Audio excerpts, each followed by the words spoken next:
کی جو خصوصیات ہیں وہ ہماری زندگی کے اندر نظر آتی ہیں یا نہیں آتی؟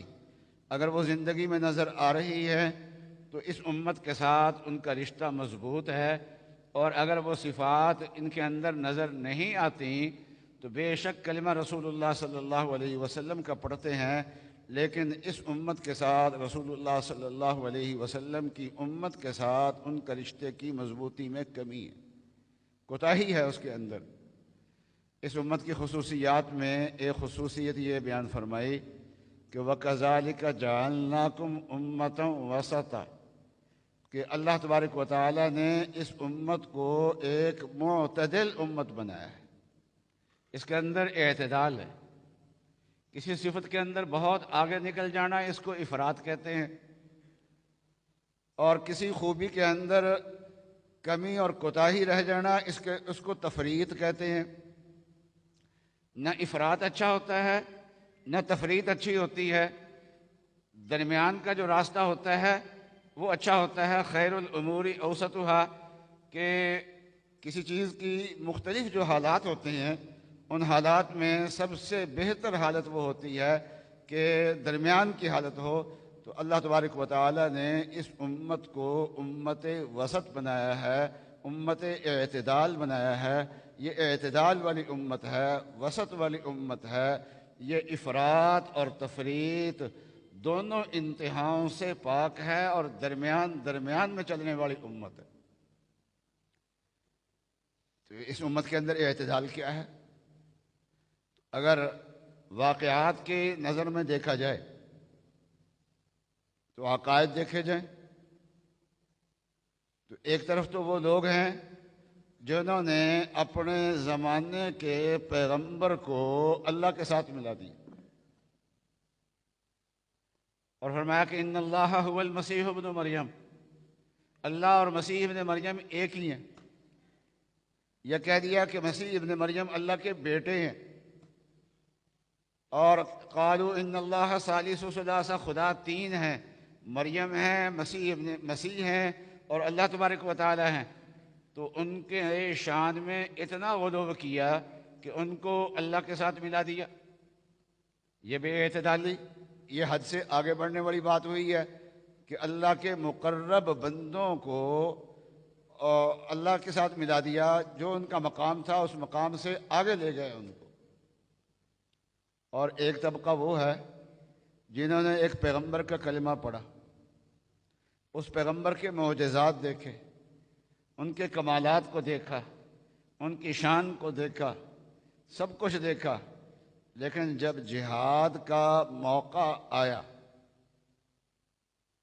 تو اس موقع پہ ان کو کہا گیا کہ آگے بڑھ کے جہاد کرو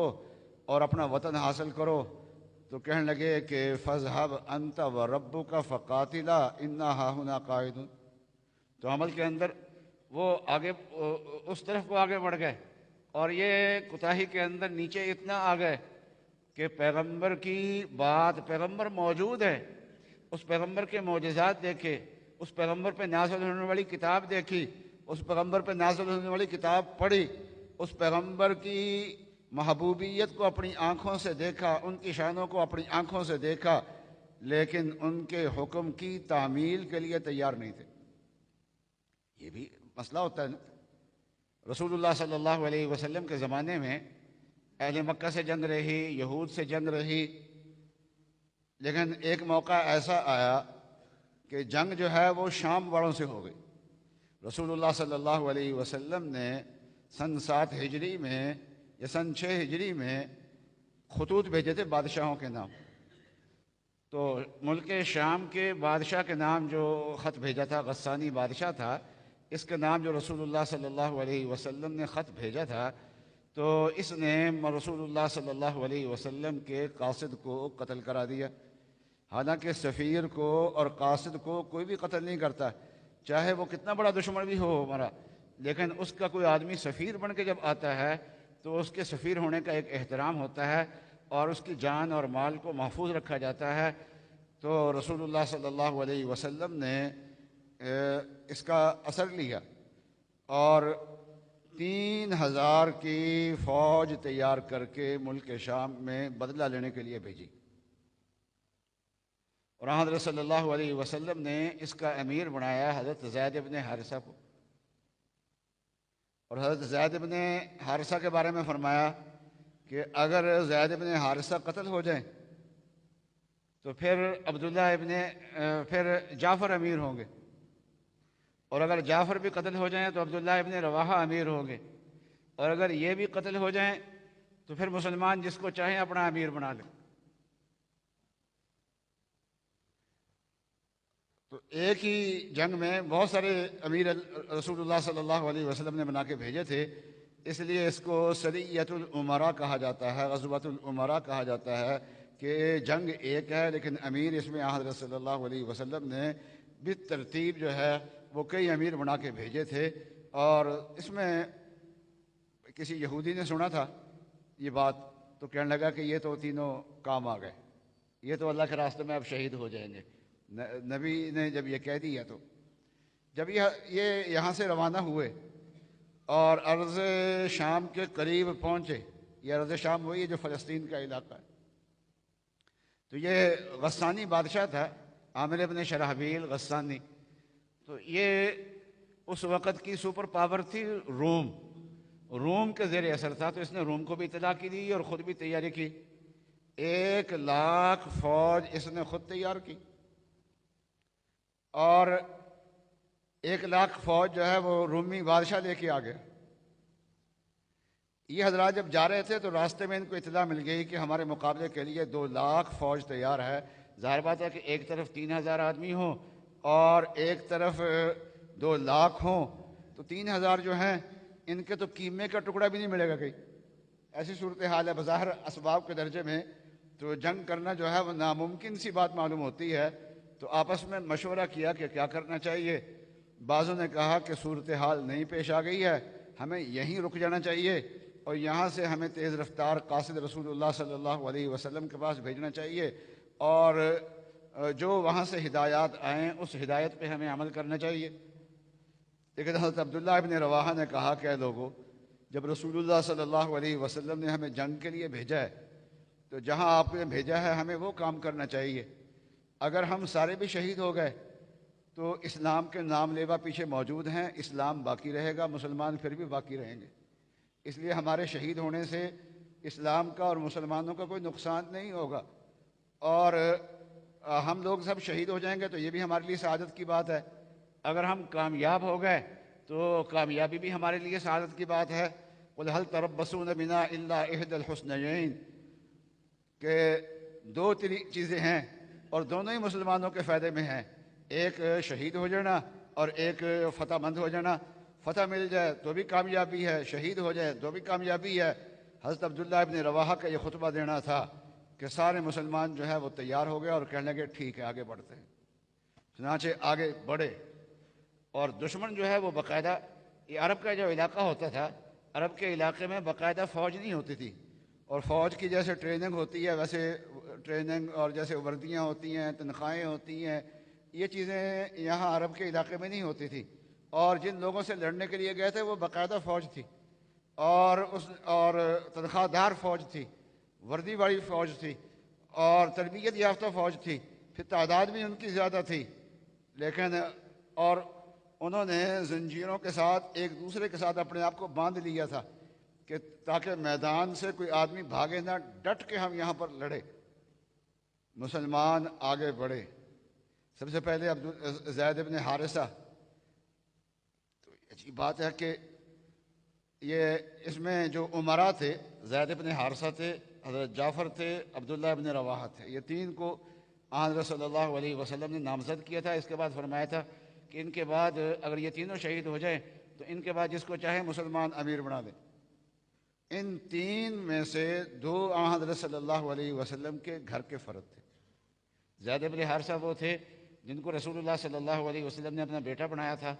اور بارہا آپ نے اظہار فرمایا تھا کہ لوگوں میں مجھے بہت زیادہ محبوب ہے زید بن حارثہ، اور ان کا بیٹا آگیا تھا اسامہ ابن زید، ان کے بارے میں بھی حضرت صلی اللہ علیہ وسلم نے یہ ارشاد فرمایا۔ اور حضرت جعفر، یہ تو حضرت علی کے بھائی تھے، حضرت صلی اللہ علیہ وسلم کے چچا کے بیٹے تھے، گھر کے افراد میں سے تھے، اور انہوں نے 2 ہجرتیں کی تھیں، ایک حبشہ کی ہجرت کی تھی اور پھر حبشہ سے ہجرت کر کے مدینہ طیبہ آئے تھے. 2 ہجرتیں انہوں نے کی ہوئی تھیں اور رسول اللہ صلی اللہ علیہ وسلم کے پاس زیادہ رہنے کا ان کو موقع بھی نہیں ملا تھا. تو یہ گھر کے آدمی تھے اور شہادت یہاں پر تقریباً یقینی تھی. لیکن رسول اللہ صلی اللہ علیہ وسلم نے اس سعادت والی شہادت کو کے موقع پہ زیادہ گھر کے افراد کو آگے کیا. 3 میں سے 2 آدمی جو تھے وہ رسول اللہ صلی اللہ علیہ وسلم کے گھر کے افراد میں سے تھے. آج جو ہے نا دوسروں کو ہم ترغیب دیتے ہیں جہاد کی، لیکن بہت سارے لیڈر ایسے ہوتے ہیں دوسروں کو جہاد کا کہتے ہیں اور کہتے ہیں میں جو جد و جہد کر رہا ہوں وہ جہاد ہے، اور اپنی سیاسی جد و جہد کو بھی جہاد کہتے ہیں. لیکن وہ الگ بات ہے کہ جہاد پہلے زمانے میں تلواروں سے ہوتی تھی، آج ٹینکوں سے اور توپوں سے اور گولیوں سے اور کلاشن کوفوں سے اور مختلف ان طریقوں سے ہوتے، جدید ہتھیاروں سے ہوتی ہے. لیکن گیند سے کبھی نہیں ہوتی جنگ. لیکن ہمارے ایک لیڈر ہیں وہ کہتے ہیں کہ میں آخری گیند تک لڑوں گا، اور اپنے کام کو جہاد بھی کہتے ہیں اور کہتے ہیں میں آخری گیند تک لڑوں گا. تو بہرحال اس زمانے میں یعنی یہ جب جہاد حضرت صلی اللہ علیہ وسلم فرمایا، اس کے فضائل بیان فرمائے، تو اکثر مواقع پہ حضرت صلی اللہ علیہ وسلم نے اپنے گھر کے افراد کو آگے کیا ہے. اس موقع پہ، اس سعادت کے موقع پہ جہاں شہادت کا اندیشہ تھا، وہاں سعادت کی شہادت ملنے کی امید تھی، وہاں اپنے گھر کے افراد کو حضرت صلی اللہ علیہ وسلم نے آگے کیا ہے. تو پھر بہرحال حضرت زید ابن حارثہ بھی شہید ہوئے، عبداللہ ابن رواحہ بھی شہید ہوئے، حضرت جعفر بھی شہید ہوئے. تو ایک جھنڈا گر گیا تو ایک مسلمان نے جھنڈا اٹھایا اور اٹھا کے کہا کہ کسی کو اپنا امیر بنا دو. لوگوں نے کہا تو نے جھنڈا پکڑ لیا، تو ہی امیر بن جا. اس نے کہا کہ میں قیادت کی صلاحیت نہیں رکھتا، میں خالد ابن ولید کو جھنڈا پکڑاتا ہوں. خالد ابن ولید کو جھنڈا پکڑایا. انہوں نے اپنی حکمت عملی کے ساتھ جنگ لڑی اور دشمن بھاگنے پہ مجبور ہو گیا. اس موقع پہ مسلمانوں نے کتنے کافروں کو مارا تھا؟ تو حضرت خالد بن ولید کہتے ہیں کہ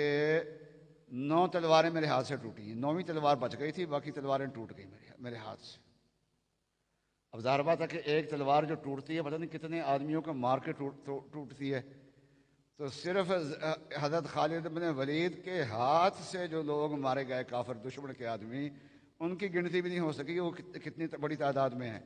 اور اللہ تعالیٰ نے ایک بہترین کامیابی عطا فرمائی. تو ایک طرف تو یہ صورتحال ہے کہ رسول اللہ صلی اللہ علیہ وسلم کی اطاعت کا یہ بے مثال نمونہ ہے ایک. اور کہتے ہیں کہ رسول اللہ صلی اللہ علیہ وسلم کے زمانے میں جتنی جنگیں لڑی گئی ہیں،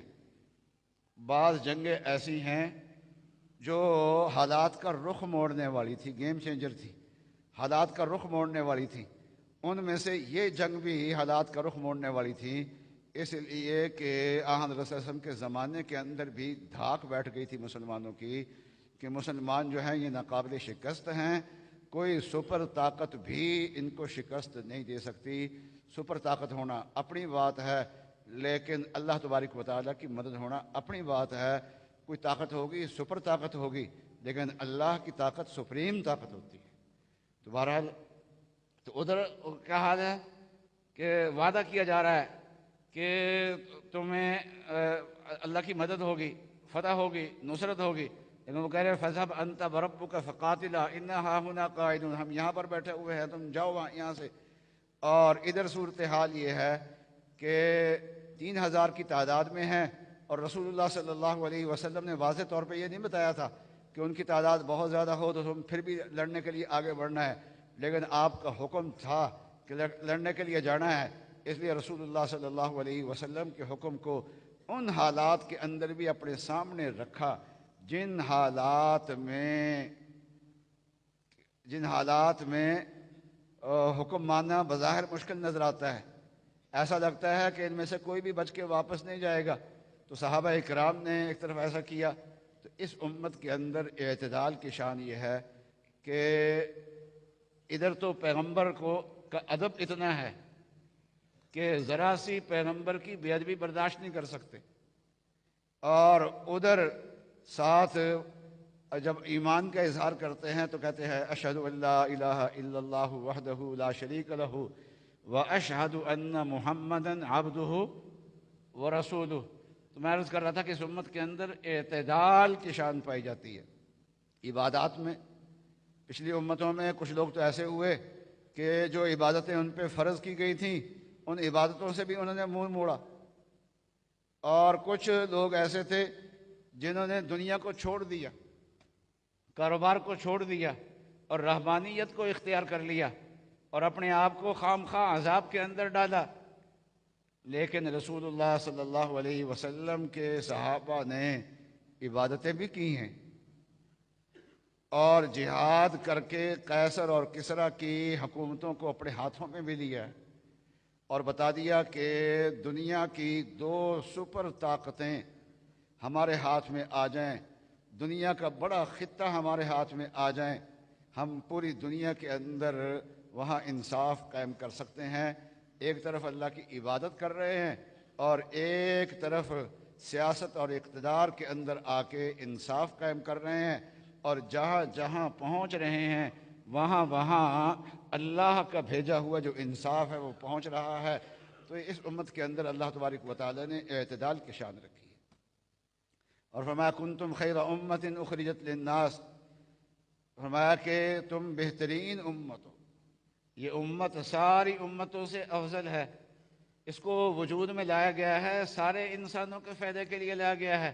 یہ کسی ایک علاقے کے لیے نہیں ہے، کسی ایک قوم کے لیے نہیں ہے، کسی ایک نسل کے لیے نہیں ہے، اس کی نسل پرستی نہیں ہے، اس کے اندر جو خیر خواہی ہے وہ خیر خواہی ساری دنیا کے لیے ہے، سارے انسانوں کے لیے ہے، دشمنوں کے لیے بھی ہے۔ ہم ان کے بارے میں بھی چاہتے ہیں کہ وہ ہدایت پہ آئیں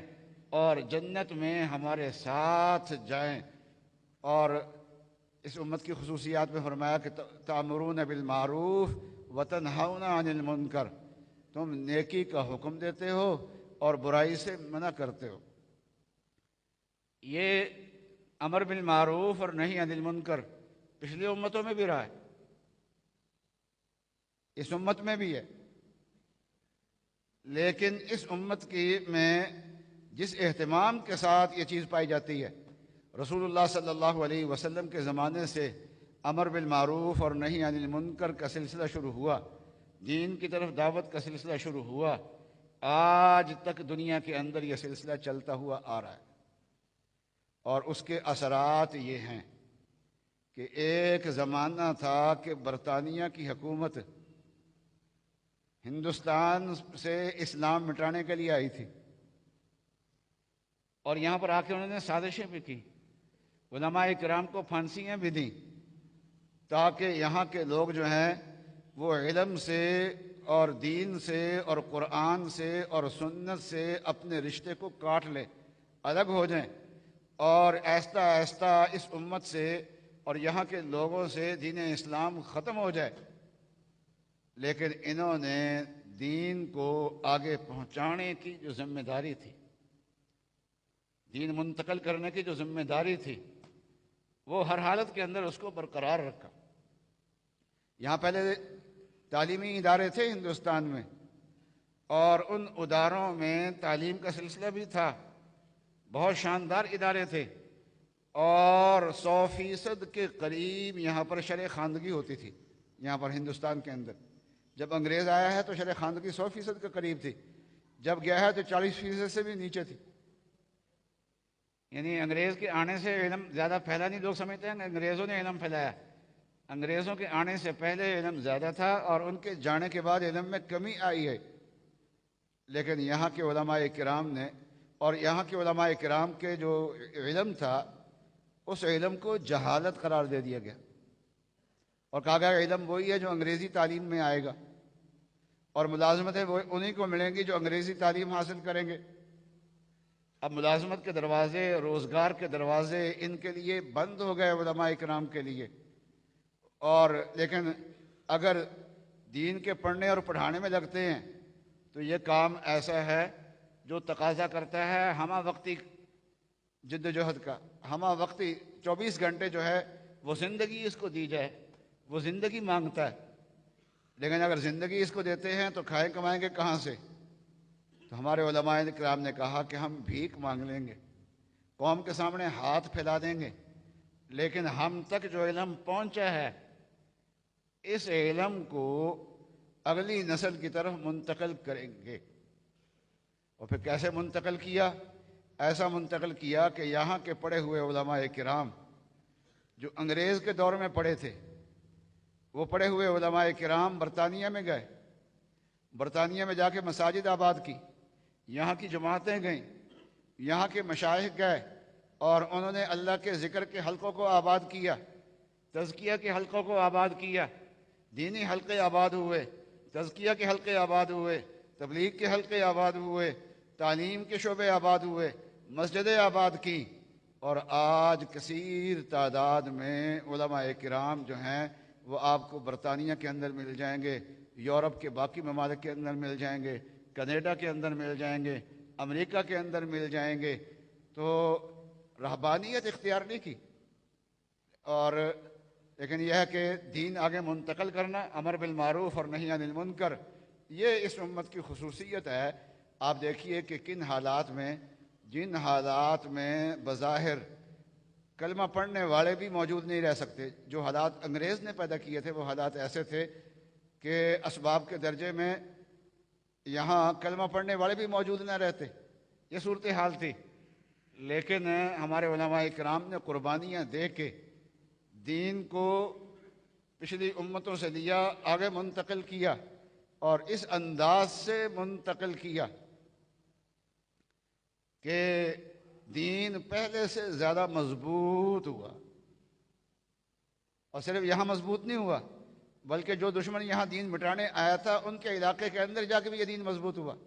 ان کے علاقے کے اندر بھی مساجد بڑھی، ان کے علاقے کے اندر بھی مدارس بڑھے، ان کے علاقے کے اندر بھی خانقاہیں بڑھی۔